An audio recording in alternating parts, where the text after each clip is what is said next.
Kita agak merinding sih, betapa sudah dekatnya kita seolah-olah dengan yang dimaksud dengan, hari kiamat itu sebenarnya. Tapi setidaknya kita merasa senang ketika ada yang nyerang, Amerika dan Israel. Setidaknya ginilah, kayak kata-kata Iran kemarin mereka bilang, "Kami akan ngajarin Amerika dan PBB." Maka ada sekelompok kaum muslimin yang meyakini bahwasanya kepemimpinan kaum muslimin bukan ada pada Abu Bakar, tapi harusnya ada pada Ali. Rasulullah menyampaikan kepada kita, siksaan yang paling ringan adalah orang disuruh pakai sendal dari api neraka. Itu pun yang paling atas ya, bukan yang paling bawah. Disuruh pakai sendal dari api neraka, tapi otaknya mendidih. Anak Gen Z itu sebenarnya mereka nggak takut apa-apa, termasuk nggak takut mati. Yang mereka takut kayaknya salah outfit pas mati. Daging Talk, Talks to Learn. Assalamualaikum, kita sudah kembali lagi di Daging Talk. Kali ini bersama Ustaz yang paling vokal. Widih. Karena ini ya, sering tarik suara ya, Iya. paling vokal. Kemarin rame banget ya Ustaz ya bahas Lumayan. tentang World War III. Iya, WW3. Perang Dunia Ketiga. Betul, heeh. Waduh Ustaz, kita nih kayaknya belum siap deh Ustaz. Aku juga belum siap sih. Iya gak sih Ustaz? Dan kayaknya nggak ada yang siap sih seluruh dunia untuk sampai ke titik itu. Kalau Ustaz kan orangnya ngebaca banget, terus mempelajari Iya. banget. Mm-mm. Mendetail banget lah selama aku kenal Ustaz. Ya, mm-mm. Ini istilahnya progresnya udah nyampe mana nih Ustaz? Nah, sebenarnya yang kita bikin kaget itu adalah mungkin kebetulan aku dan beberapa teman-teman yang lain kan bahas tentang hari kiamat juga ya. Betul, betul. Ketika kita bahas hari kiamat kan kita bersinggungan dengan beberapa hadis. Oke. Nah, terus kemudian ketika kita baca hadis-hadis itu, terus ngelihat beberapa analis-analis sebelum munculnya kejadian-kejadian dar-der-dor akhir-akhir Iya. ini gitu kan ya. Nah, terus kemudian kita cocok logi dengan hadis-hadis itu, kita agak merinding sih, betapa sudah dekatnya kita seolah-olah dengan yang dimaksud dengan, hari kiamat itu sebenarnya. Dan salah satu tanda-tanda kiamat yang paling jelas kan adalah kata Rasulullah, makin banyak huru-hara, makin banyak pembunuhan, makin banyak perang, makin banyak hal-hal yang aneh gitu kan yang kita nggak pernah duga. Orang-orang terus kemudian kayak nggak punya malu, orang-orang terus kemudian semua serba ekstrim dan segala macam. Nah, aku lihat kejadian nggak sih sekarang?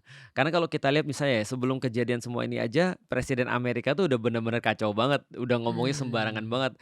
Ketika dia ngelihat Greenland, dia pengen Greenland, dia ngancem nyerang, terus kemudian mau ngebeli Greenland, mau ngebeli orang-orangnya dan segala macam. Bener-bener kayak nggak mau nyembunyiin kejahatannya lagi gitu maksudnya. Dan banyak yang dukung kan gitu kan ya. Kejadian-kejadian di Syam, Suriah dan segala macam, kejadian-kejadian di Baitul Maqdis semuanya. Nah, itu membawa kita pada satu titik kayaknya memang kita sudah dekat. Walaupun aku berdoa tidak sih. Jadi ini menurut Ustadz nih, menurut hadis ini Iya. kita udah deket ke kiamat. Dekat banget. Lagian kayak kemarin misalnya ya, ada satu hadis yang sangat terkenal tentang hari kiamat, yaitu adalah ketika Dajjal itu nanti datang untuk menghancurkan Baitul Maqdis, itu dia datang bersama dengan 70.000 Yahudi Bani Isfahan atau 70.000 Yahudi dari Isfahan, gitu kan ya. Artinya Isfahan ini kan daerah Iran nih. Oke. Nah, artinya itu kan berarti Rasulullah seolah-olah memprediksi bahwasanya akan datang 70.000 Yahudi dari Isfahan bersama dengan Dajjal kan gitu kan ya.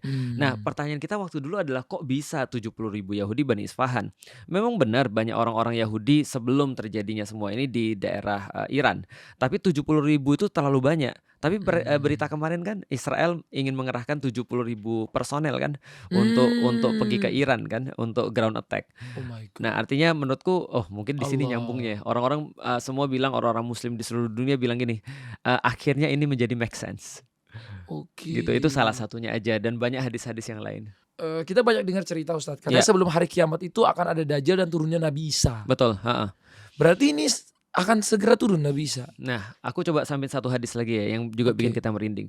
Ada satu hadis yang jarang banget dibahas bahwasanya Rasulullah bersabda akan datang masa di mana huru-hara besar di Syam. Syam itu kan sekarang kan mostly Suriah. Nah, akan datang huru-hara besar di daerah Syam dan banyak sekali pembunuhan-pembunuhan. Seperti kita tahu juga di Suriah banyak sekali pembunuhan-pembunuhan ketika zamannya revolusi Suriah itu ketika di bawah Bashar Assad. Nah, ketika terjadi banyak sekali pembunuhan kata Rasulullah, maka akan terjadi perdamaian oleh seorang pemuda kata Rasulullah. Dia membawa 3 bendera, artinya dia seolah-olah kayak menyatukan 3 kelompok, lalu terus kemudian dia punya pasukan kalau kecil 10.000, kalau besar 15.000. Artinya antara Mmm. 10.000 sampai 15.000 pasukan. Dan pemimpinnya adalah daripada keturunanku, daripada keturunan Rasulullah. Nah ternyata setelah kita lihat, yang sekarang jadi presiden Suriah itu check in the box. Tiga-tiga itu, bahwasanya dia dari 3 katibah atau 3 kelompok yang terus kemudian Mmm. berkoalisi, pasukannya setelah ditanya itu sekitar 14.000, 13 sampai 14.000, berarti check in the box juga. 14.000. Dan menurut bapaknya Ahmad Asyara ini, dia adalah, keturunan Rasulullah. Nah, artinya ini kan juga membuat kita kan deg-degan ya. Lalu Mhm. terus kemudian kata Rasulullah, laki-laki ini akan membawa kedamaian di daerah Syam sampai digantikan oleh seorang pemuda dari Bani Hashim. Nah, pertanyaannya pemuda dari Bani Hashim ini siapa? Nggak tahu. Tapi kalau dari Bani Hashim Mmm. berarti keturunan Rasul juga. Ini bersesuaian juga dengan hadis yang lain bahwasanya Imam Mahdi itu kan keturunan Rasulullah. Nah, artinya kalau Imam Mmm. Mahdi sudah ada di daerah Syam, di daerah Baitul Maqdis misalnya, maka ada hadis yang tadi, dimaksud sama Atta. Bahwasanya ketika dia lagi mau sholat subuh, sudah Mhm. mau jadi imam, tiba-tiba Nabi Isa datang kan. Ketika Mhm. Nabi Isa datang, Nabi Isa dipersilahkan, oleh dia untuk jadi imam, lalu terus kemudian Nabi Isa berkata, "Enggak, ini urusan kamu, kamu yang jadi imamnya." Kemudian sholatlah Nabi Isa dengan Imam Mahdi ini sebagai imamnya. Mmm. Nah, setelah Imam Mahdi terus selesai sholat subuh, maka orang-orang bilang, "Buka pintu, buka pintu." Nah, setelah mereka buka pintu itu, yang terlihat adalah Dajjal bersama dengan 70.000 Yahudi Bani Isfahan itu. Nah, jadi Oh, itu, timeline-nya udah masuk. Nah, makanya aku oke. bilang aku juga nggak tahu sih, tapi aku berharap mudah-mudahan ini cuma cocok logi yang salah ya. Karena kalau bener dekat banget berarti kan. Merinding lagi, ya Iya Allah. makanya, kan kesian pada yang belum nikah kan. Ya Allah, iya Iya masih betul, banyak nih yang nonton iya, nih. atau yang belum dapat KTP kan kesian Iya kan. kasihan, Tiba-tiba Gen Z dapat Gen Z KTP nah masih main Roblox lagi kita. nah itu dia, tiba-tiba dapat Bingung juga. KTP udah mau end of the day kan. Allah. Kita dengar World War III Iya, aja kan udah merinding ya, udah iya, kayak kerasa takutnya gitu, Ustaz. iya, mhm, Sebenarnya kita kalau tiba-tiba, ya nggak tahu ya, ini kan iya, namanya ajal. Tiba-tiba mhm, kita meninggal, Ustaz, gara-gara iya, World War III. iya. Itu amal dan perbuatan kita kayak gimana, Ustaz? Apakah kita akan mati syahid? Nah, tergantung. Mati syahid itu kan ada beberapa, term and condition ya, ada Oke, TNC-nya. Pertama misalnya siapapun yang keluar, ketika dia mau untuk mencari ilmu, lalu dia terus kemudian wafat, maka wafatnya itu seperti pahala mati syahid kata Allah, Rasulullah. Nah, misalnya oke. itu mencari berarti kalau kita lagi ngobrol begini, tiba-tiba kita kena bom nih, ini mati syahid. Maksudnya mati dengan pahala syahid gitu Karena kan ya, ngobrolnya pengen yang bermanfaat, niat keluar bermanfaat. rumahnya pengen nyari nafkah gitu ya? Benar, kayak gitu-gitu itu adalah insya Allah Oke, syahid. Ada orang ketimpa ketimpa benda berat itu adalah syahid, kayak yang pernah mhm, ada yang di Masjidil Haram ketimpa oke, ketembak krain, keren. heeh. Ada orang tenggelam kata Rasul itu adalah mati syahid, Tenggelam mati syahid, Ustaz? tenggelam mati syahid. Ada orang mati karena sakit perut itu adalah mati syahid, seperti ibu-ibu yang ketika mau melahirkan misalnya itu Oke, adalah mati syahid kayak gitu-gitu. Jadi ada terms and condition-nya sih. oke, Tapi kalau oke. misalnya ada orang-orang misalnya out of nowhere misalnya apalagi dia lagi barusan, minum khamar gitu kan ya, lalu terus kemudian kena bom ya itu bukan mati syahid namanya. Oh, kalau lagi mabuk gitu, Iya nggak urusannya mati beda, syahid? heeh, makanya harus dipastikan jangan sampai kita tuh ketika pergi atau melakukan sesuatu kita berpikir begini, harusnya kita berpikir ini adalah yang terakhir. Kalau ini adalah Oke, aktivitas terakhir mau seperti apa aktivitasnya, ya jangan sampai Allah, aktivitasnya yang buruk gitu maksudnya. oke, aduh, Heeh, dalam nih, dalam, iya dalam nih, itu dalam. adalah tentang mati syahid. Nah, kalau kita Mmm, lagi misalnya dia, niatnya nafkah, mhm, tapi sambil mengkonsumsi yang haram gitu, atau haram, nggak mhm, puasa gitu, Ustaz. iya, mhm. Itu dia mati syahid atau enggak? Nah itu berarti dia dalam, aktivitas yang tidak memenuhi TNC-nya tadi. Oh, dia harus ada tetap ada TNC-nya Ada ya? TNC-nya Harus betul. sholat salah satunya ya? Harus sholat salah satunya Nggak sholat langsung mati TNC-nya? Kalau misalnya dia nggak sholat berarti nanti akan dihitung, nggak sholatnya akan dihitung sebagai problematis, ketika dia keluar dengan niatan yang baik misalnya kayak nyari nafkah itu berarti ya insya Allah, pahala syahidnya juga ada, Oh gitu. gitu, Tapi jadi kalau nggak sholat beda lagi urusannya. Allah Maha Adil ya. Heeh, Allah Maha Adil. Ustadz bisa ceritakan nggak Mhm, sedikit, mhm, seperti apa sih kiamat itu yang iya, Ustadz tahu menurut nah, Islam? kiamat itu setahuku ada 2 tanda. Pertama Oke, adalah tanda-tanda kecil, yang kedua adalah tanda-tanda besar. Nah, tanda-tanda kecilnya seperti yang sudah kita sampaikan tadi, banyak sekali huru-hara, gempa semakin sering gitu misalnya, atau misalnya ada orang-orang gurun berlomba-lomba untuk membangun bangunan gitu kan ya, itu adalah tanda-tanda kecil. Tanda-tanda besar seperti yang kita tahu matahari terbit dari sebelah, misalnya barat Lalu Hmm. terus kemudian kayak gunung seperti dilemparkan dan segala macam. Nah, inilah tanda-tanda besar. Terjadi misalnya kayak binatang-binatang melata yang muncul dari bawah tanah misalnya. Keluar binatang Keluar semua. binatang-binatang kayak gitu, lalu nah itu tanda-tanda besar kiamat. Tapi kalau tanda-tanda kecilnya dimulai dengan pengutusan Rasulullah Muhammad, itu adalah tanda kiamat. Karena Rasul bilang, "Pengutusanku dan kiamat itu seperti ini." Jadi nempel. Artinya, Rasulullah diutus itu tanda pertama kiamat itu sudah dekat. Ya Allah. Heeh, itu ceritanya dan termasuk sekarang kan kalau kita lihat kan ya, salah satu yang disebut oleh Rasulullah itu adalah orang-orang berzina di tempat umum. Artinya kalau zaman dulu orang berzina kan bersembunyi, tapi sekarang kan zina kan terang-terangan ya, apalagi media sosial misalnya. Orang aku Hmm. kemarin dapat dapat pelajaran Ani sekarang sudah mulai, ketika dia misalnya publikasinya sudah umum gitu, maksudnya kayak orang-orang publikasi di sosmed gitu maksudnya. Artinya kan orang sudah Hmm. tidak lagi khawatir dengan perzinaan itu menjadi sebuah aib gitu maksudnya. Oh, iya, Nah, itu iya. adalah rasa malu yang berkurang, lalu terus kemudian banyak sekali pembunuhan dan segala macam. Di Palestina aja udah berapa, di Yaman, lalu terus kemudian di Sudan dan segala macam. Ini banyak sekali pembunuhan-pembunuhan terjadi. Ya Allah. Mhm, Berarti kalau misalnya kiamat udah deket, mhm, kan ada yang bilang kayak gini Ustadz, iya, yang aku denger ya. mhm. Kalau orang meninggalnya pas kiamat, katanya kita nggak termasuk orang soleh. Katanya kalau meninggalnya itu sebelum kiamat, lebih banyak orang solehnya. Itu bener nggak? Nah, itu setelah nanti, Dajjal udah selesai dengan Nabi Isa, maka Nabi Isa nanti akan bawa kaum muslimin pergi ke satu tempat. Dan waktu dia ngajak pergi itu muncullah yang namanya Ya'juj dan Ma'juj. Ya'juj Ma'juj, ya aku Betul. pernah dengar Nah, itu setelah cerita. muncul Ya'juj Ma'juj ini, Nabi Isa ngajak mereka ke Bukit Tur, lalu terus kemudian menyelamatkan kaum muslimin di Bukit Tur itu. Hmm. Nah, setelah Ya'juj dan Ma'juj terus kemudian dibunuh oleh Allah, nah semua baru terjadi kedamaian. Nah, setelah terjadi kedamaian itulah baru lewat angin dingin dari daerah Syam. Yang akan meniupin, semua manusia yang ada di muka bumi, melewati ketiak-ketiak mereka. Yang beriman meninggal dengan angin itu. Berarti yang punya sedikit pun keimanan, meninggal di angin itu, yang sisa orang-orang yang benar-benar belangsatan, yang nggak beriman sama sekali. Nah, Allah. mereka yang ngelihat tanda-tanda kiamat besar itu. Oh, jadi tanda-tanda yang Ustadz sebutin tadi, Mhm. itu orang-orang yang nggak beriman aja yang lihat. Betul, karena yang beriman udah pada mati semua kan, karena angin itu tadi kan. Heeh, Jadi itu mending meninggal timeline-nya. sebelum kiamat dong Oh, Ustadz? tentu saja, tentu Oke. saja. Dan kita berharap kita masih punya sedikit keimanan gitu kan ya, sehingga kita diambil oleh Allah bersama dengan orang-orang soleh yang lainnya gitu maksudnya. Ya Allah. Heeh, gitu. Nah, kalau kayak Mhm, kejadian misalnya kayak kemarin kan kita lihat, mhm, eee, ada Clippers nih Ustadz, iya, membahas mhm, katanya Ustadz nggak mendukung Iran, mhm, nggak mendukung Syiah, padahal banyak mhm. umat Islam sekarang mendukung Iran. Oke, heeh. Itu gimana Ustadz responnya soal itu? Iya, aku pikir mungkin tuh klipnya kurang kurang penuh ya, atau kurang, Oke. sempurna ya, atau kurang inilah, kurang menyeluruh. Mhm. Karena, dari kemarin dari awal-awal aku bilang bahwasanya kita bahas dulu, ini kalau perkara ini kita harus bahas dengan 2 nih. Pertama Mhm. adalah bagaimana dukungan kita terhadap Palestina, Mhm. kedua bagaimana kita secara teologis melihat, Iran dan Syiahnya. Oke. Nah, yang pertama kalau misalnya kita lihat, dukungan kita terhadap Palestina ya, dukungan itu tidak memerlukan kesamaan akidah.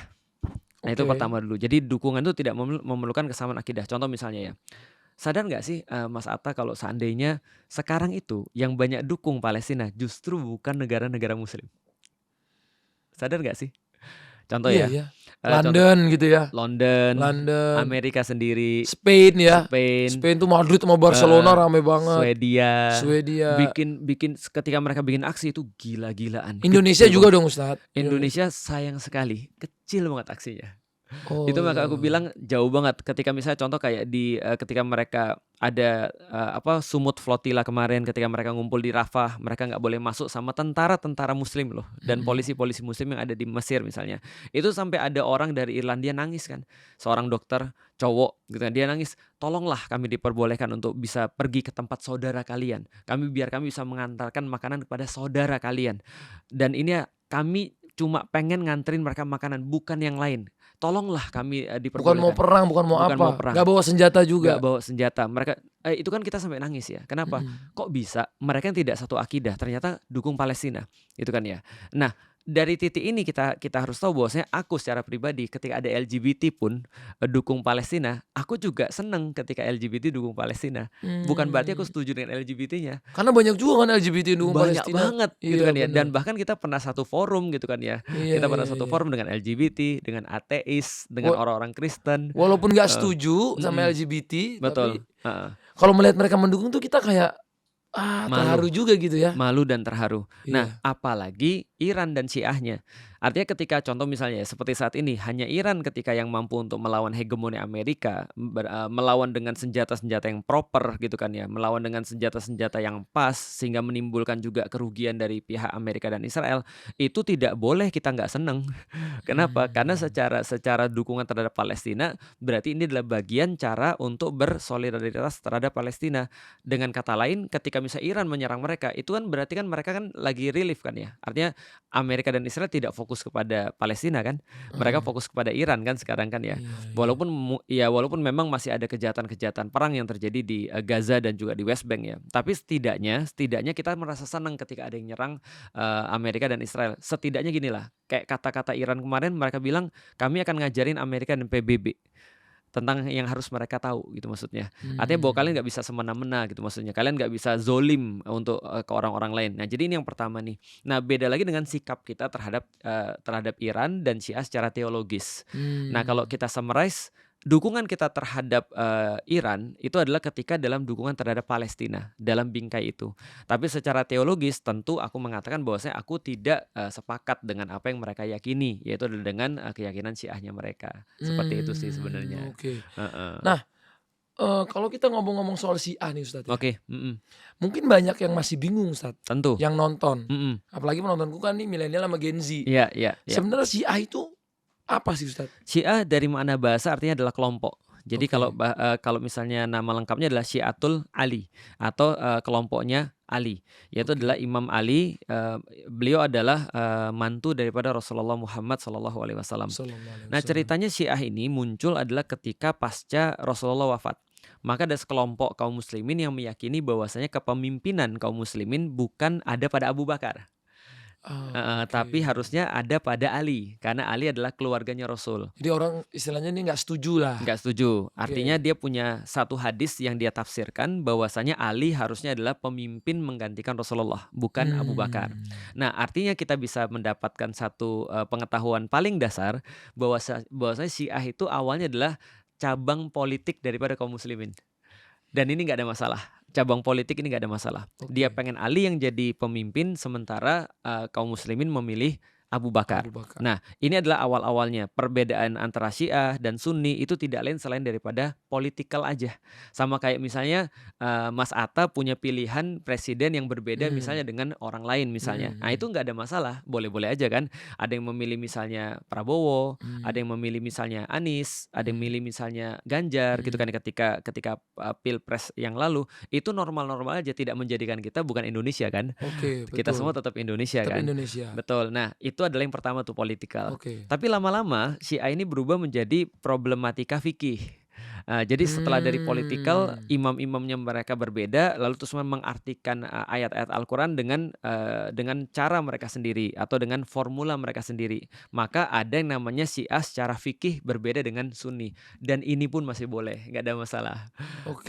Karena secara fikih itu oke-oke aja, makanya kita mengenal ada mazhab fikih Ja'fari misalnya, dari Imam Ja'far Shodiq misalnya, atau kita mengenal ada mazhab, yang lain lah gitu kan ya, ada beberapa mazhab mazhab fikih Syiah yang berbeda dengan Sunni, dan itu pun nggak ada masalah. Mmm. Sebagaimana Sunni juga ternyata mazhab fikihnya nggak satu kan, ada minimal Mmm. Maliki, ada terus kemudian Hanafi, ada Hambali, ada Syafi'i gitu kan ya. Nah, itu adalah nggak ada masalah. Yang problematik adalah ketika Syiah sudah mulai bermasalah secara akidah. Nah, secara Mmm. akidah berarti menyangkut tentang rukun iman dan rukun Islam nih. Nah, rukun Oke. iman kan ada 6, rukun Islam ada 5. Nah, salah satu problemnya adalah misalnya kalau di Iran itu, mereka menganut Syiah namanya Syiah Itsna Asy'ari atau Syiah 12 imam. Jadi mereka meyakini ada 12 imam yang akan datang dan imam yang terakhir adalah Imam Mahdi, gitu. Nah, Oke. jadi, dan mereka meyakini imam-imam ini maksum, tidak berdosa. Jadi udah statusnya udah setara dengan Nabi nih, karena maksum dan tidak ada dosa. Oh. Nah, ini yang kita nggak yakini. Dan ada beberapa laporan yang lain tentang syahadat yang mereka yang berbeda, atau Quran mereka yang mereka katakan bahwasanya Quran kita cuma sepertiga daripada Quran yang aslinya, Mmm. dan seterusnya. Terus Nah azannya juga beda ya? nah azannya beda, terus sholatnya beda, walaupun balik lagi ya, ini pasti akan bantah bahwasanya enggak kok, Khomeini bilang bahwasanya kita semua satu dan melarang mencela para sahabat, mencela ibunda kaum muslimin ataupun segala macam. Tapi walau alam bisawab kita nggak tahu. Yang jelas ya pasti ada bedanya dong antara Syiah dan Sunni kan gitu kan ya. Dan yang kita lihat sekarang ya misalnya contoh ada beberapa kasus di mana di televisi-televisi atau acara-acara itu ditanyakan, menurutmu Sunni itu apa? Ya kafir gitu kata mereka. Nah, tapi kalau aku bilang Syiah ini kalau dikatakan misalnya ya, Syiah semua bukan Islam. Aku juga nggak sepakat sih. Karena ada Syiah yang secara fikih masih bisa diterima dan Syiah yang secara politikal itu masih bisa diterima as a Muslim gitu. Tapi kalau sudah masuknya pada Syiah secara akidah, ini problematis Oke. gitu. Nah, salah satunya ya, sebelum perang salib itu kalau misalnya nanti Mas Atta cari, ada Syiah yang beraliran namanya Batiniyah. Batiniyah Batiniyah. ini mereka mengartikan Al-Quran tidak sama dengan zohirnya, tapi secara makna batinnya kata mereka. Jadi makna yang mereka buat sendiri. Nah, itu berbeda jauh banget dengan Islam Sunni.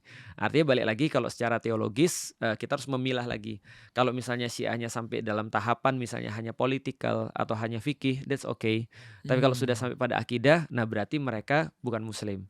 Tapi pertanyaannya adalah, apakah kalaupun mereka Syiah yang secara akidah berbeda lantas kita harus memperlakukan mereka dengan kasar? Jawabannya tidak juga. Karena kita memperlakukan orang-orang Katolik juga harus baik, Kristen juga harus baik kan, Berarti bukan Buddha harus diserang atau enggak diapain. juga gitu kan ya. Ya Jadi sama nonis saja kita harus baik ya. benar, Bineka Tunggal Ika gitu ya. benar. Juga Oke. di negara-negara lain bukan berarti ketika mereka misalnya bukan Islam lantas harus kita serang, enggak juga. Enggak juga. Nah, Salah juga itu. salah juga. Oke. Yang orang masih belum bisa terima adalah yang harus kita didik terus, berbeda bukan berarti lu harus membenci. Berbeda itu ya udah berbeda aja gitu maksudnya. Oke. Gitu. Itu sih kalau tentang Syiah. Nah, mudah-mudahan penjelasan singkatnya itu bisa dipahami tuh sama teman-teman Ini sahabatnya Mas Atta. cukup Mhm. kayaknya cukup lebih Simpel easy ya. dicerna. Iya, heeh. Tapi kalau nggak tahu ya, ini kan Mhm. pemahaman ya, orang Boleh. beda-beda. Mhm. Syiah ini dia akan masuk surga apa enggak, Ustaz? Nah, kalau menurutku yang aku Kalau menurut pelajari Ustaz. adalah selama dia tidak berbeda secara akidah, berarti surganya sama.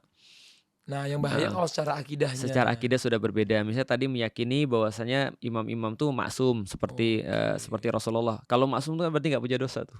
Berarti langsung dibimbing oleh Allah kan. Nah, sedangkan kita kan tidak menganggap manusia satupun di dunia maksum kecuali Nabi Muhammad kan. Nah, ada juga yang kita selalu tahu bahwasanya ya Syiah juga mewajibkan penganutnya untuk mencela Abu Bakar, mencela Umar. Oh, Em, ada arah ada. ke sana. Bahkan dimasukkan dalam syahadatnya dalam beberapa aliran Syiah. Jadi dimasukkan dalam syahadatnya harus melaknat Abu Bakar, melaknat Umar, melaknat Bunda Aisyah gitu kan ya, itu dimasukkan di dalam syahadatnya mereka. Nah, jadi di titik itu pun ada ulama Sunni yang masih bilang tidak, belum mereka dikeluarkan dari Islam kalau cuma begitu. Cuman dosanya gede aja. Masa melaknat ibunda kaum muslimin kan gitu kan ya. Cuma tidak mengeluarkan mereka dari Islam.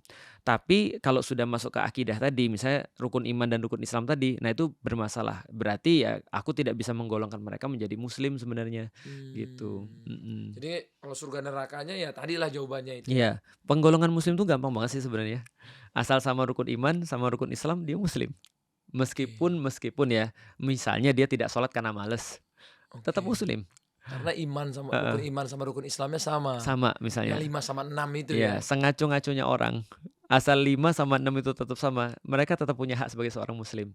Hanya saja yang menarik adalah tadi yang aku bilang, walaupun misalnya contoh pun Syiah berbeda misalnya ya secara akidah dengan kita, tapi ada satu ikatan terakhir yang bisa menyatukan kita dengan Syiah meskipun berbeda. Namanya adalah ahlul kiblah. Yaitu adalah mereka yang sholat menghadap kiblat yang sama. Nah, itu minimal Iran masih sholat kiblatnya kan ke Mekah kan. Ya nggak tahu kalau ada yang sholatnya ke kiblatnya yang lain ya. Tapi kalau sudah kiblatnya sama, minimal itu masih mempersatukan kita tuh. Kalau yang katanya pakai batu itu, Ustaz? Nah, walaupun dia pakai batu gitu kan ya, tapi asal Oke. kiblatnya sama, berarti dia ahlul kiblah. Dia adalah orang-orang yang satu kiblat itu tadi. Oke. Walaupun tadi kita nggak setuju dengan teologisnya dia ya. I see. Gitu. Jadi Ya. cukup berat dan dalam. Ya, dan kita Buat memang harus dimengerti. fair memang. Harus fair ya. Iya gitu. Nah, mungkin kalau tadi kan kita udah bahas ini masuk surga atau neraka. Mungkin biasanya di last segmen tuh aku pengen ini pertanyaannya lebih gokil nih, Ustadz. Ya. Neraka itu seperti apa sih, Ustadz, perihnya? Ya. Baru kita bahas surga. Seperti apa sih perihnya neraka?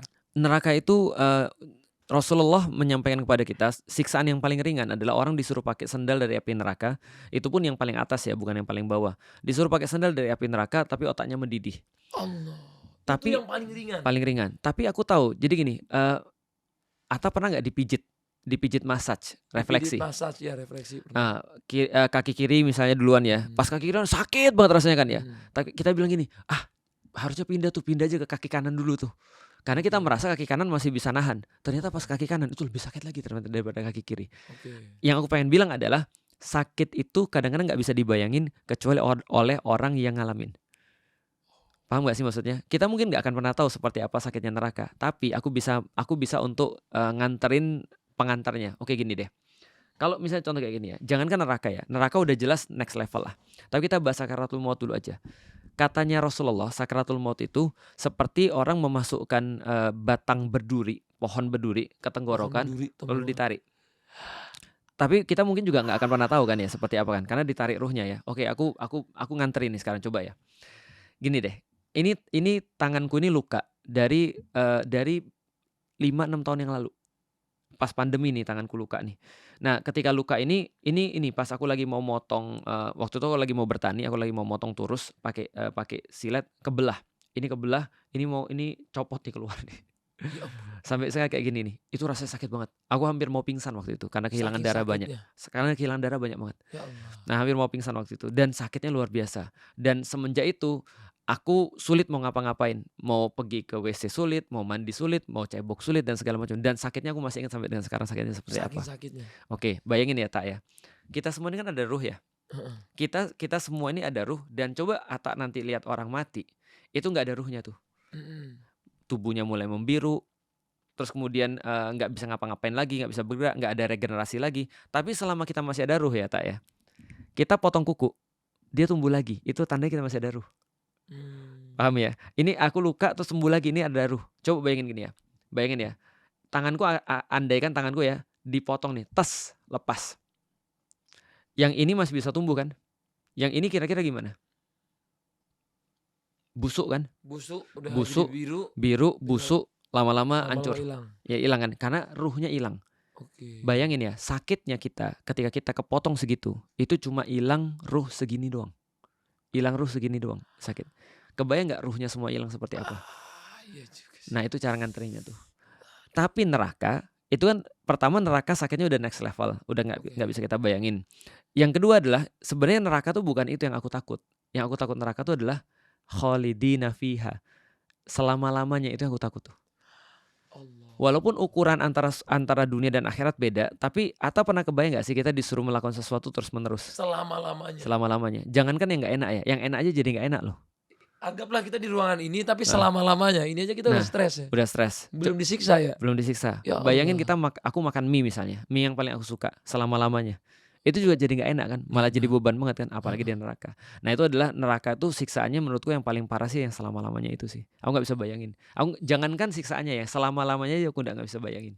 Selama-lamanya, itu kata dalam banget, selama-lamanya. Selama-lamanya.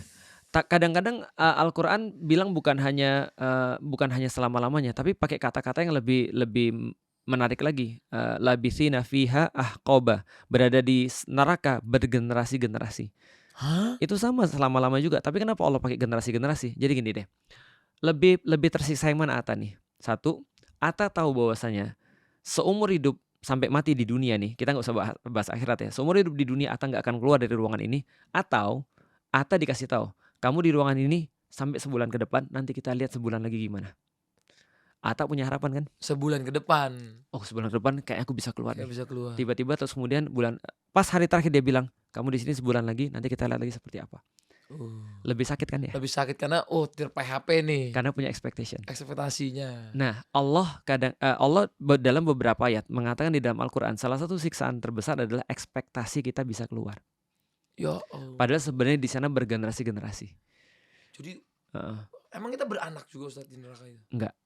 Tapi generasi-generasi maksudnya adalah waktu demi waktu demi waktu. Ya di dalam surat yang lain Allah katakan, Allah tempatin ada manusia dalam satu neraka. Yang neraka itu dia diikat di satu tiang, dan di atas tiang itu ada pintu keluar. Dan dia berusaha akan terus manjat tiang itu untuk sampai pintu keluar, padahal tiang itu dari api. Dan dia akan bakar dirinya sampai di atas, dan dia balik lagi ke bawah. Terus ulang lagi. Dan dia ngelihat itu, aku bisa keluar loh. Ya Allah. Tapi itu cuma harapan yang gak akan pernah selesai. Itu kalau misalnya di Naruto Mugen Tsukiyomi itu. Heeh. Wih. Iya kalau di Naruto ada ilmunya atau ilmunya yang lain itu ada ilmunya Itachi yang bisa ngulang-ngulangin orang tuh. Oh iya, ulang Ya terus. ulang terus Pokoknya ulang nggak terus ulang. habis-habis ya. Iya betul. Mhm. Kayak ada film horor dia mati diulang lagi matinya Iya. diulang lagi. Itu kan apa namanya Doctor Strange ketika Iya. ketemu Dormammu kan. Heeh. Diulang-ulang terus kan. Makanya dia nyerah kan gara-gara diulang-ulang terus tuh. Artinya kita tahu betapa stresnya siksaan fisik dan siksaan mental di neraka pada saat itu. Nah itu tentang neraka sih. Jadi ya jangan berpikir gini. Kadang-kadang ada orang yang nggak ngerti ya. Balik lagi lah. Orang tuh nggak pernah kebayang kecuali kalau dia sudah dapat. Orang tuh nggak pernah kebayang rasanya kebakar seperti apa kecuali kalau dia sudah kebakar. Anehnya manusia tuh dikaruniai oleh Allah cepat lupa di dunia. Sehingga ketika dia ngalamin satu hal, dia tuh kan cepat lupa. Contoh ya, aku tuh nggak pernah tahu rasa takut sebelum aku kecelakaan mobil. Aku kecelakaan mobil, mobilku kebalik 2 kali, hancur semua, chassisnya bengkok, alhamdulillah akunya selamat. Setelah itu, ketika aku ini mau nyetir mobil, itu setiap kali aku nyetir mobil, 5 menit kalau sudah di atas 70 kilometer per jam, ini keluar air nih. Bukan nabi ya, bukan keringetan. Oh, Keluar air, traumatis. Tapi setelah setahun lebih hilang. Artinya aku baru ngerti lagi kapan? Ketika terjadi lagi kan ya. Atau gini deh yang paling gampang. Pernah kebelet nggak mau BAB? Iya. Atau kebelet mau BAK? Pernah kan ya? Iya. Kebayang nggak paniknya kayak apa? Kebayang Sakit banget kan? Udah kayak Betul. tersiksa banget tuh. Tapi sekarang emang kita bisa bayangin? Enggak. Kita baru bisa bayangin ketika udah kejadian. Sekarang kita baru bisa cuma mikir-mikir aja. Tapi ketika kejadian itu beda banget gitu maksudnya. Jadi jangan ada orang yang bilang ke aku mah nggak apa-apa di neraka kalau memang neraka itu adalah bersama dengan orang yang aku cintai misalnya. Aku nggak apa-apa. Gitu. Iya karena dia belum di neraka aja. Orang jangankan sampai di neraka. Kata Allah di dalam Al-Qur'an, Rasul juga ngasih tahu kita dalam hadis-hadisnya, jangankan sampai di neraka, di yaumil qiyamah aja. Seorang ibu itu nggak mau ketemu anaknya. Jadi ketika misalnya mamanya Atta ketemu Atta, sayangnya gitu ya. nggak mau ketemu Atta, karena dia takut nanti Atta akan minta pertanggungjawaban dia atas kelalaian dia yang pernah dia lakukan di dunia. Dan Atta ketika ketemu ibunya juga nggak mau ketemu ibunya, akan lari. Kenapa? Karena dia akan takut bahwasanya dia akan dimintai pertanggungjawaban juga. Jadi semua berpisah satu sama lain. Gara-gara kita sudah sibuk urusan masing-masing. Oh jadi mau sayang sama istri sama anak pun udah nggak akan peduli di sana. Di situ nggak ada. Illal muttaqun, kata Allah adalah kecuali orang yang bertakwa. Nah orang-orang bertakwa ini mereka akan justru narikin keluarga-keluarga mereka. Jadi ada orang-orang yang punya privilege di hari kiamat nanti. Yang punya tiket. Punya privilege. Dia bukan hanya dikasih privilege oleh Allah, dia bisa ngasih privilege ke orang lain. Dia bisa ngasih syafaat ke orang lain. Manusia biasa bukan nabi. Manusia biasa bukan nabi. Gimana cara dapat privilege itu Ustaz? Yang paling mudah, cintai saudaramu seperti kamu mencintai dirimu sendiri. Nah itu nanti kamu bisa ngasih syafaat ke orang lain. Saudara itu maksudnya siapa? Adik kakak? Kita saudara kan, sesama muslim. Sesama muslim. Betul. Artinya ada nanti di hari akhirat nanti Allah berkata dari langitnya, aina mutahabbuna fi jalali. Siapa yang saling berkasih sayang di dunia dengan namaku? Ayo sini semua, kalian boleh gabung ke sini semua.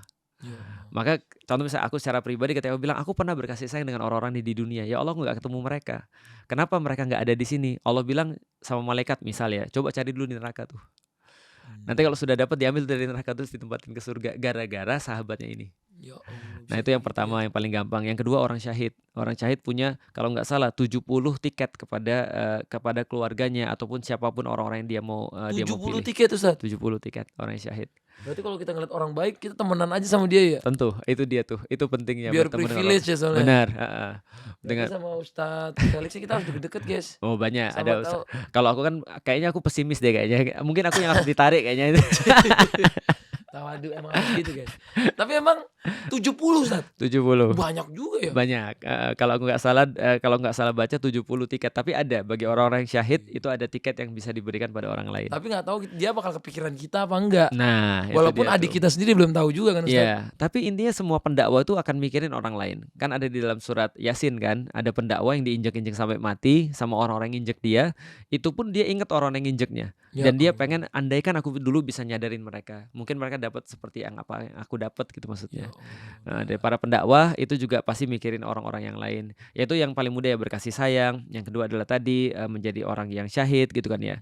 Lalu terus kemudian yang lain ya menjadi orang-orang yang soleh dan seterusnya. Terus tiket privilege ini berlaku nggak Ustadz buat orang-orang misalnya dia itu non muslim itu atau itu yang aku berharap. Itu aku berharap sih. Oh, Ustadz belum tahu soal Belum itu? tahu. Belum pernah baca? Kenapa aku katakan berharap? Karena, likely not gitu kan ya. Karena kan Rasulullah Muhammad kan kita udah tahu kan, ketika Abu Thalib wafat, sebelum wafat kan beliau bilang, "Ayo paman bersyahadatlah, supaya nanti biar aku yang nanti akan dalam tanda kutip, memberikan kamu jariah-jariahnya," gitu maksudnya. Tapi kan Oh, pamannya nggak bersyahadat kan, dan akhirnya pamannya meninggal dalam keadaan bukan muslim. dan akan masuk Mhm. surga atau neraka? Dalam kasus itu tidak masuk surga, di neraka. Allah. Heeh. Walaupun Mhm. pamannya nabi. Walaupun pamannya ada, beberapa riwayat yang mengatakan bahwasanya tadi yang siksaan paling ringan tadi yang kita bahas di awal, itu diberikan pada pamannya Nabi. Oh, Mhm. jadi di neraka itu ada siksaan yang Mhm. paling ringan tuh cuman buat pamannya nabi. Iya, karena beliau kan seumur hidupnya kan benar-benar dukung Nabi kan, tapi Iya, tidak sangat mau baik ya. ya, tapi kan tidak mau untuk mengakui, Allah sebagai Tuhan Ya kan. Allah sayang banget ya. Karena pada waktu itu ketika ditanya kenapa, karena dia merasa nggak enakan dengan orang-orang kafir Quraisy yang lain gitu. Waduh. Nah, makanya itu kan yang menjadi kekhawatiran kita juga ya. Tapi ya kita nggak tahu lah, Allah Maha Baik. Artinya kalau dari sekarang aku berharap gitu, misalnya kayak, ya yang sudah jelas nenekku kan meninggal bukan dalam keadaan muslim kan. Padahal kebaikan dia kepada aku, ya aku masih ingat sampai dengan sekarang gitu maksudnya. Dan bukan Masya Allah. hanya nenekku kan, banyak banget orang-orang. Contoh misalnya, kadang-kadang aku dilema juga sih ketika ditanya. Misalnya kayak gini ya, ada orang-orang yang bukan muslim, tapi kelakuannya itu benar-benar muslim. Baik banget, Baik banget. suka membantu. Betul, contoh ya, ada seorang perempuan namanya Rachel Corrie. Perempuan ini dia ngadang tank tempurnya Israel ketika mau untuk, ngambilin tanah orang-orang muslim.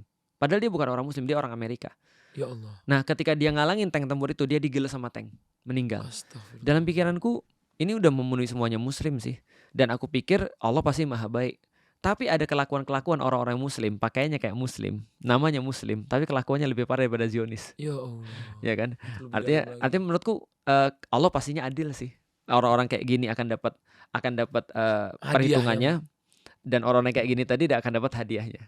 iya, iya. Gitu, harusnya sih begitu sih. Amin ya Ustaz. Heeh. Karena kalau bisa dapat privilege itu seru juga ya Ustaz. Oh tentu, itu yang Tapi kita aku harapkan. pernah dengar Ustaz, kamu itu kalau seorang muslim pasti akan masuk surga Iya, betul, walaupun katanya dibakar. betul. Hanya saja tadi muslim, dan kita harus tahu dulu apa yang membuat kita tetap seorang muslim kan. Oke, ini dia. Heeh. Nah, minimal 6 dan 5 tadi itu. Oke, minimal 6 dan 5 Iya, itu. bedanya apa? Kalau yang 6 itu adalah secara non fisik, kalau yang 5 secara fisik.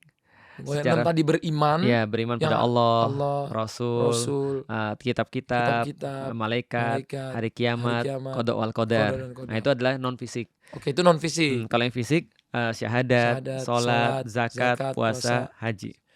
Jadi kalau dia nggak ngelaksanain sholat, Ustaz, Nah, kalau nggak ngelaksanain sholat tergantung. gugur tuh dia. Kalau misalnya dia nggak ngelaksanain sholat karena dia males aja, bukan karena ingkar perintah Allah, maka dia dosanya dosa besar.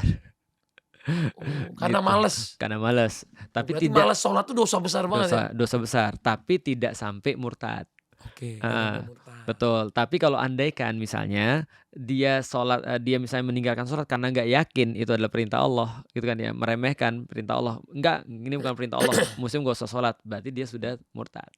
Karena kan sudah mengingkari salah satu daripada rukun Islam kan, gitu. Ada orang misalnya nggak puasa karena males, gitu kan. Itu hukumnya beda dengan nggak puasa karena tidak yakin puasa itu wajib.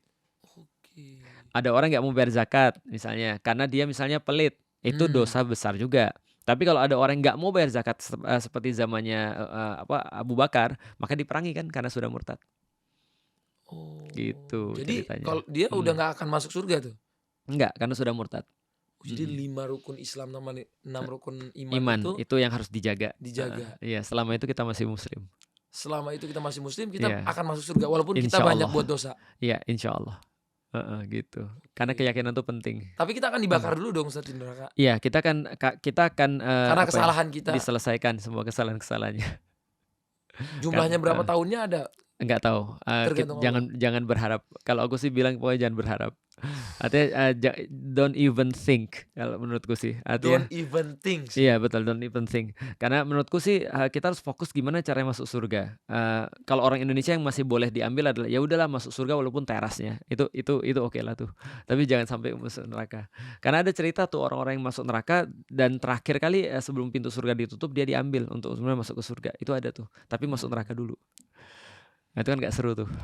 Waduh. Gitu. Karena di nerakanya itu lamanya minta ampun. Ya katanya 1 hari waktu akhirat itu 50.000 tahun. 50.000 tahun dunia. Ya, ada ayat yang bilang seperti itu. Satu hari malaikat naik kepada Allah sama seperti 50.000 tahun waktu kalian. Itu lama minta ampun tuh. Ya, makanya jangan don't even think. Kita ngerasa hidup sampai umur segini aja udah lama nih. Ya, karena Al-Quran mengatakan gini, bahwasanya orang-orang Yahudi ataupun orang-orang Nasrani yang mereka mengatakan bahwasanya kami tidak akan masuk neraka kecuali cuma sebentar aja. Padahal Allah bilang kamu tahu apa gitu maksudnya. Nah, jadi jangan berharap bahwa nggak apa-apa lah dicuci ujung-ujungnya cuma masuk surga. Nah, itu jangan tuh. Jangan pernah ada Jangan ngomong kayak gitu. jangan berpikir. Jangan berpikir itu akan menjadi nggak apa-apa lah gitu. Iya. Jangan nggak apa-apa lahnya itu ya. Kata orang kan kamu harus aim to the moon. Minimal landing on the stars. Tapi jangan aim for the stars, nanti landingnya di mana kita nggak tahu nih. Aduh, dalam banget. Kalau misalnya kita kan ada juga sekarang Ustadz, kalau sholat tuh nggak usah terlalu inilah katanya bisa pakai hati kita aja sama Allah sholat. Ingat aja.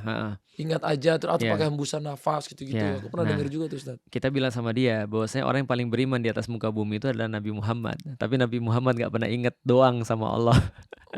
Tapi melakukan sholat. Artinya gini, sholat itu adalah ingat.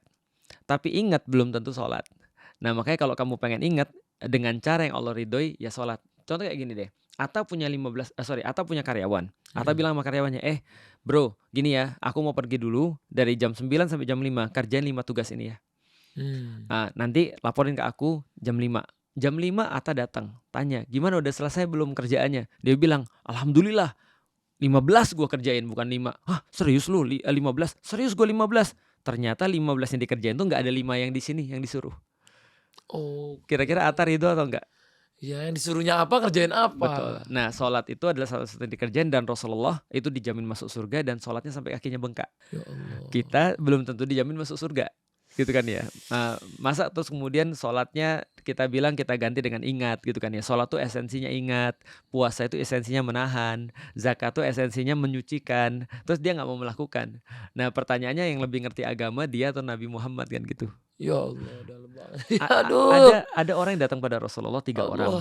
Lalu berkata begini, ya Rasulullah, aku pengen puasa dan tidak akan pernah buka. Karena aku mau soleh. Jadi puasa tiap hari. Ada lagi satu orang berkata, ya Rasul, aku akan menjomblo seumur hidup dan tidak akan pernah nikah. Karena bagiku wanita itu penghambat perjuangan lah, kira-kira begitulah. Jadi dia gak mau nikah nih. Yang ketiga datang pada Rasul dan berkata, ya Rasulullah, aku akan sholat malam terus dan tidak akan pernah untuk kemudian tidur di malam hari. Sholat malam terus. Rasul panggil, sini kalian bertiga. Terus bilang gini, aku orang yang paling bertakwa. Aku adalah orang yang paling bertakwa, paling tahu. Rasulullah tapi ngomong gitu ke dirinya sendiri. Iya, ngasih tahu pada orang-orang nih, aku orang paling bertakwa, orang paling tahu dengan cara ibadah dengan Allah gitulah kira-kira. Aku orang yang paling bertakwa, aku tidur, aku menikah dan aku makan. Jadi jangan kayak gitu kata Rasulullah. Jangan terlalu juga. Jangan terlalu juga gitu maksudnya. Karena Rasul yang paling tahu. Jadi orang-orang di zaman Rasul pun ada yang merasa lebih tahu daripada Rasul gimana cara beribadah. Tapi Rasul bilang enggak ada. Kalian lihat aku. Gitu sekarang maksudnya. Lebih banyak ya jadi. Lebih pula dari Nabi ya dia tahunya ya. Nah itu makanya ada yang nanya kan, lalu gimana Saran Rasul kalau puasa? Ya udah kata Rasul, maka saranku adalah kamu puasalah Senin Kamis. Kalau misalnya mau tambah 3 hari setiap bulan. Mau lebih lagi, ya udah puasa Nabi Daud. Sehari puasa, sehari berbuka dan jangan tambah lagi kata Rasulullah. Nggak boleh ditambah lagi. Nggak boleh ditambah lagi. Nah, lalu bagaimana dengan nikah? Ya aku menikah kata Rasulullah. Dan aku tidur juga. Ya udah. Akhirnya keluar hadis yang sangat terkenal kan. Tunaikan setiap yang punya haknya mereka. Dan badanmu juga punya hak. Ya Allah. Istri kasih haknya istri, badan kasih haknya badan, kucing kasih haknya kucing, gitu kan ya, anjing kasih haknya anjing, gitu kayak gitu. Semua dikasih hak, pemimpin dikasih haknya pemimpin, ya semua dikasih hak. Jadi badan kita ini punya hak makan juga, minum juga. Makan, minum, istirahat itu punya hak. Maka Rasul pernah ngasih tahu para sahabat, ya malam tuh panjang. Maka jangan perpendek dengan tidur kan gitu kan ya. Kalau nggak salah itu adalah hadis. Nanti coba dicek kalau salah mohon maaf. Tapi ulama-ulama membagi malam tuh menjadi 3. Seperti Rasul membagi malam menjadi 3. Sepertiga yang pertama adalah untuk keluarga. Sepertiga yang kedua adalah untuk istirahat. Sepertiga yang terakhir adalah untuk Allah. Itu kalau soleh ya. Kalau nggak soleh ya jangan. Kalau nggak soleh ya. Nah, kalau berat bangunlah mendekati azan. Makanya sekarang banyak orang-orang yang males sahur kan ya, Heeh. atau orang-orang yang ngamuk-ngamuk kan. Nah, itu karena tadi sebenarnya ya kamu kan nggak perlu bangun dari jam 1 untuk sahur kan. Nggak perlu. Kalau sekarang misalnya jam 4:30 azan, ya udah kamu bangunnya jam 4 Malam itu berarti dihitungnya dari jam 6 sore itu ya? dari jam 8 habis Isya.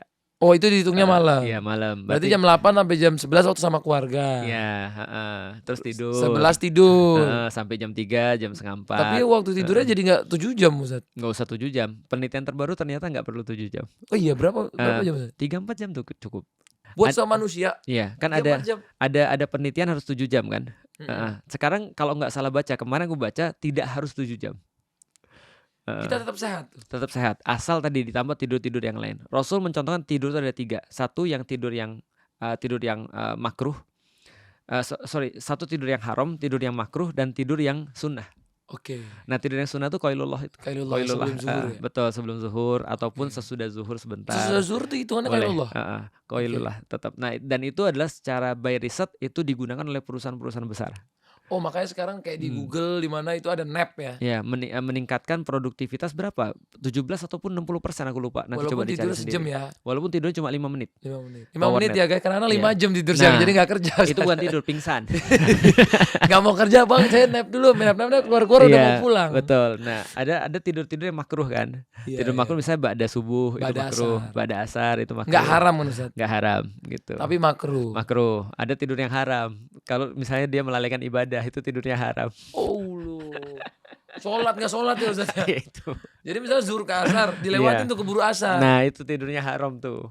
Ya Allah. Mm-mm. Oke terakhir Ustaz. Ya, Seindah apa sih surga? ya. Dan boleh nggak Ustadz kita itu beribadah untuk mau dapat surga ya Allah? Boleh Ya. nggak gitu kita doa? Kalau kita beribadah pengen dapat surga, jawabannya adalah sangat boleh sekali karena itu adalah perintah Rasulullah juga. Kan Rasul kan mengatakan gini, ketika dalam satu perang Rasul mengatakan, ini orang kalau ada yang syahid di sini masuknya ke surga kata Rasul. Sahabat nanya, surga ya Rasulullah? Iya surga. Benar ya Rasulullah? Benar. Langsung kemudian dia bilang gini, dia lagi makan kurma, dia bilang kurma ini terlalu sedikit, kehidupan ini terlalu lama. Kalau kurma ini harus habis. Akhirnya terus dikasih temennya, dia pergi syahid. Itu adalah artinya boleh kan mengharapkan surga kan. Makanya Rasul juga ngasih tahu surga, Allah juga ngasih tahu surga. Hanya saja Islam tuh menarik karena Islam tuh ngasih banyak orang pilihannya masing-masing. Ada orang-orang yang newbie kan harus ada rewards kan, dan harus ada punishment kan. Nah kalau sudah ke atas lagi itu udah passion tuh, jadi berbuatnya karena passion. Nah sudah ke atas lagi sudah purpose perbuatannya. Karena tujuan dia adalah memang menghamba pada Allah. Dia bilang ya aku mah bodo amat kalau saya surga neraka urusan yang lain. Udah nggak benefit lagi. Iya, sekarang aku cuma pengen untuk ridhonya Allah aja. Nah itu juga boleh juga. Nah itu tertinggi tuh katanya. Jadi orang yang pertama itu dikatakan adalah syariat. Dia berbuat by the rules. Makanya kan ada kutipan Panji kan yang terkenal kan. First you play by the rules, then you play by your heart. Artinya awal-awal tuh kita harus kenal rules. Rulesnya tuh seperti apa. Nah setelah rules kita cari esensinya apa nih. Nah itu baru masuk ke dalam level hakikat kan.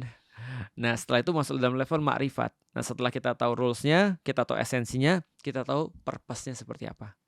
Nah itu adalah makrifat. Nah kalau surga sendiri adalah gini. Ini kata kuncinya ya. Kata kuncinya adalah surga kata Rasulullah tidak bisa dibayangkan oleh akal satupun, tidak pernah dilihat oleh mata satupun, tidak pernah didengar oleh telinga satupun.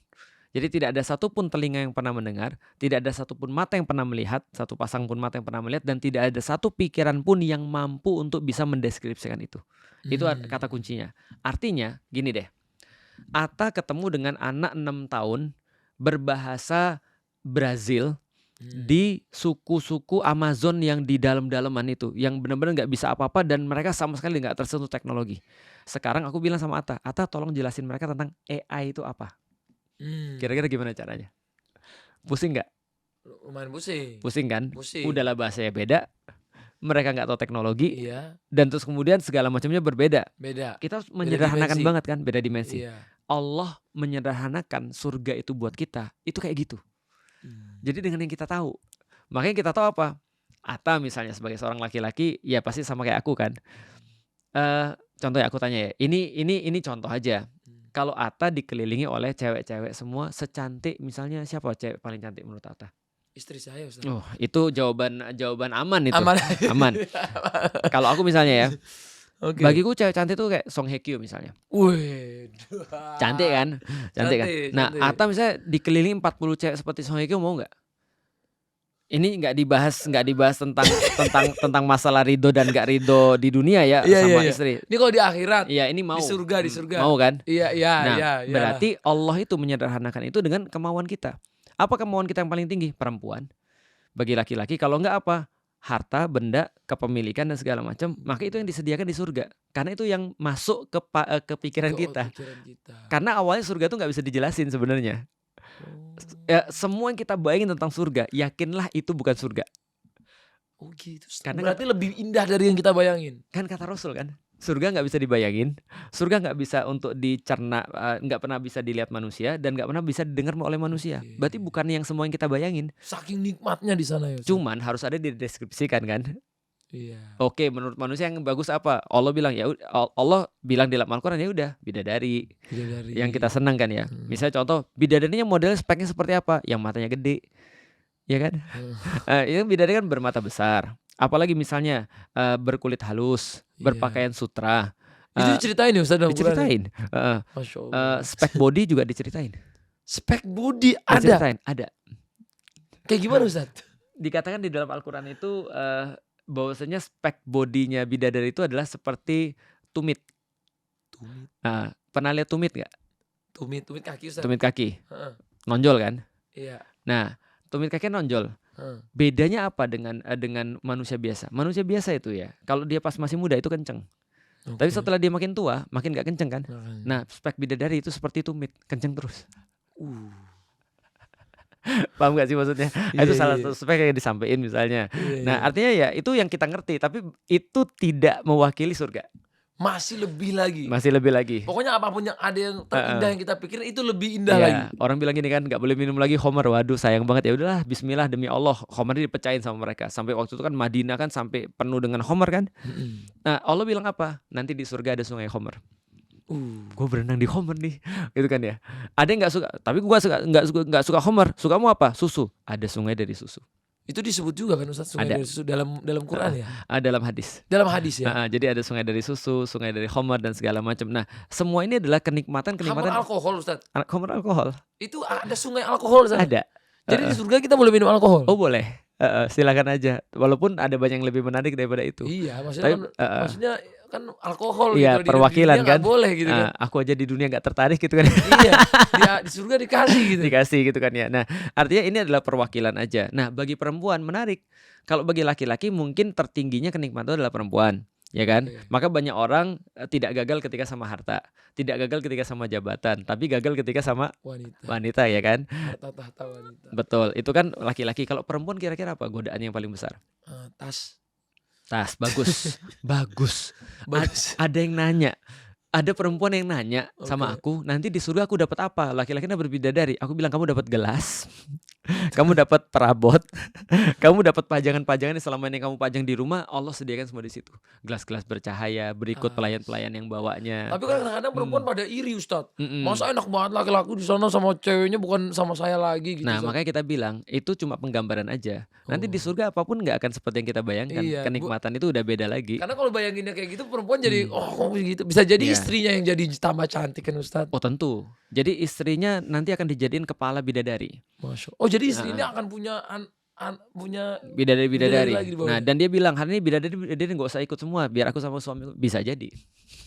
Kan terserah kita mau ngapain di surga kan? berarti semua bayangan pokoknya Ya, intinya nggak akan menyakiti perempuan lah di sana. nggak ya, Ustaz. akan, karena semua bayangan itu bayangan manusia yang bisa dibayangkan kan. Tapi yang di sana kan pasti lebih beda kan. Nah, artinya perempuan dapat apa yang paling besar? Selain tas apa yang lebih besar bagi perempuan?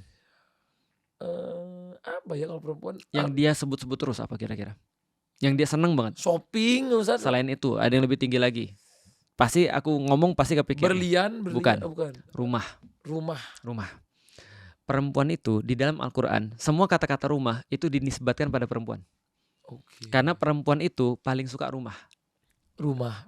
Contoh ya, tahu Bunda Asia, istrinya Firaun. Iya. Itu ketika dizolim sama Firaun, kalau kita dizolim ya Allah baleslah dia ya Allah, habisi dia ya Allah. Itu kan kalau kita kan ya. Iya. Itu kalau Bunda Asia ketika dizolim Firaun dia bilang apa? Ya Allah, tolong gantiin aku sama rumah di surga.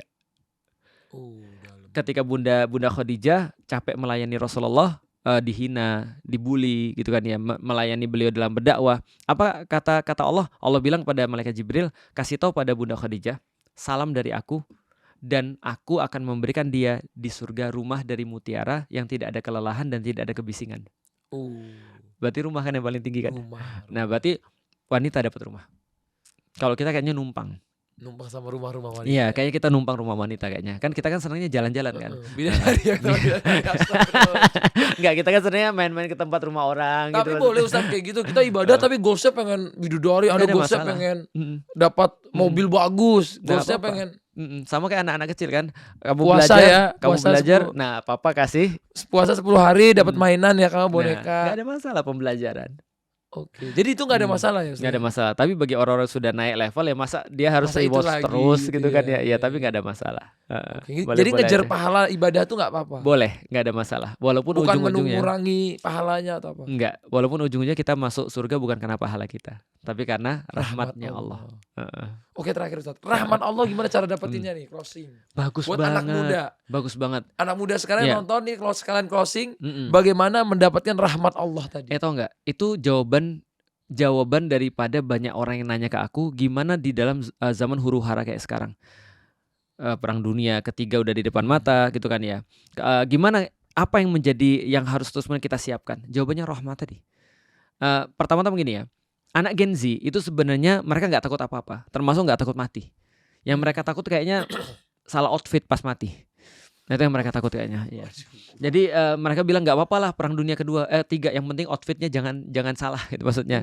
Karena kata mereka kita nanti akan masuk dalam buku sejarah. Jangan sampai pas di foto kita outfitnya nggak bagus.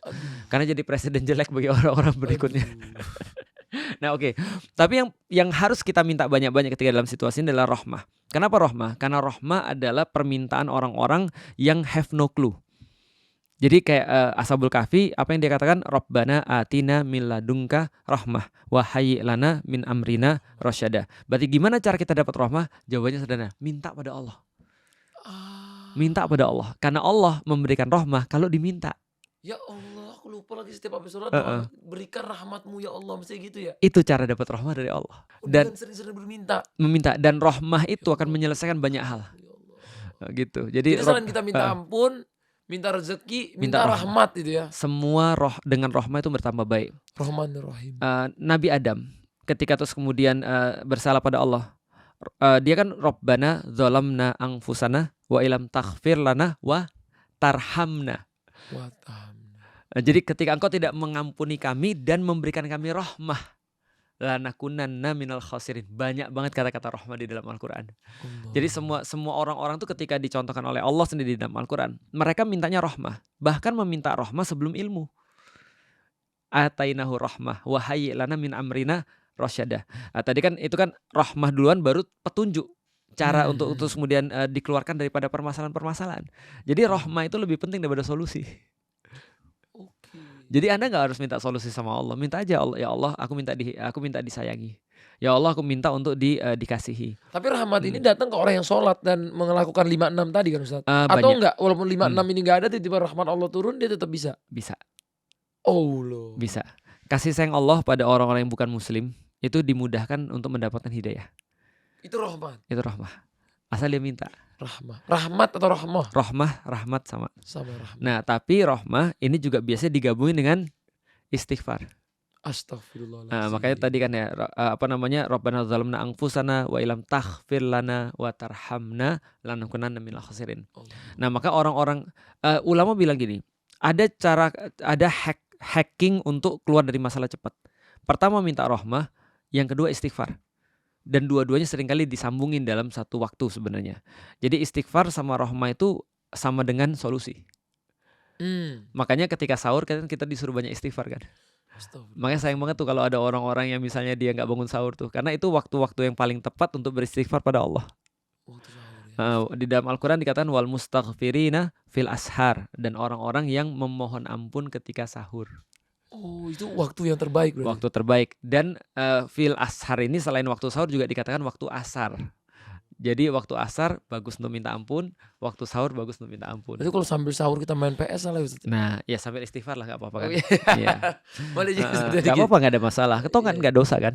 Iya. Heeh. Sambil nonton drakor gitu sama istri Ustaz. Nah nggak Sambil apa-apa. nunggu sahur takut kelewat Heeh. sholatnya. Yang nggak boleh sambil pinjol atau judol, Oh itu iya, jangan. nggak boleh.